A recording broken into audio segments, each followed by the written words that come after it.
I am here with Mario Testino, celebrated fashion photographer in the MFA, where he has this tremendous display of imagery. I want to go back a little bit, back to how you got your start. The beginning of my career is, I went to study in London actually. I did a short course in photography, and I think I really learned photography when I started being a photographer.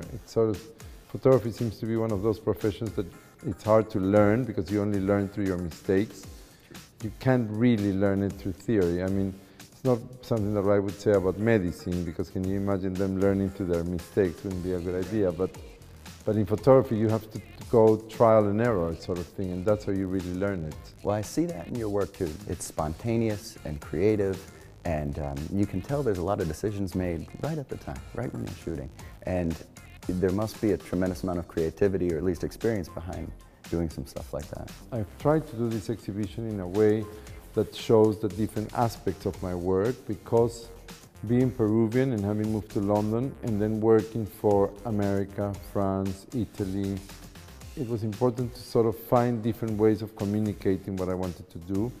And early on in my career, an editor, a guy called Paul Cavaco, who works at Allure magazine, said to me, it's very important to have a range, and if you want to stay in the business, you have to have different things to offer. When you look at this exhibition, you really get to see that as much as I like elegance, I like sexy images, I like groups, like I like individuals, I like studio, like I like outdoors, you know, the range is quite wide, and I'm glad to say that it wasn't an effort, it was just accepting who I am in a way, because they're all things that interest me. Now there's a lot of candidates too.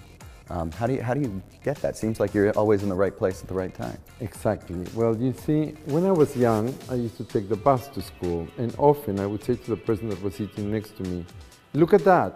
And the moment they leaned over from my shoulder to see what I was trying to show them, the thing wasn't there anymore.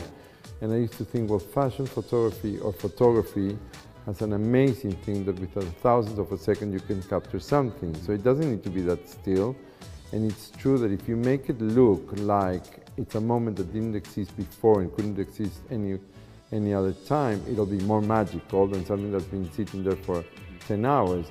And to train myself, I started taking a small camera, and I started going around to everywhere, really. I carried my cameras and tried to train myself, almost like cowboys do with their guns. You know how they train to be quick so they don't die?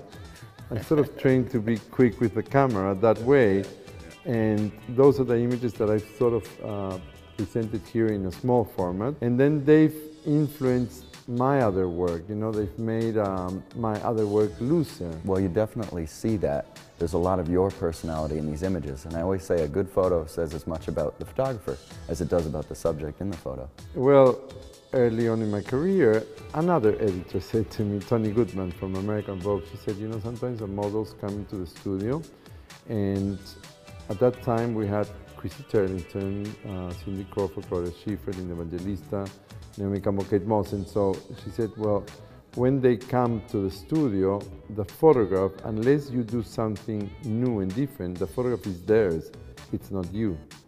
And I learned that you have to sort of see yourself in the photograph in order for it to be your photograph, you know, and that may come from a reaction or from your taste or from the nudity or from... How could you be bigger than Giselle? How could you be bigger than these celebrities, or at least... Or not even bigger, but just be there as well, right, you know? Right. There's not just them. Right. Share the space. Now, you talked about a little camera that you take around. Is that your favorite camera? What's your favorite camera?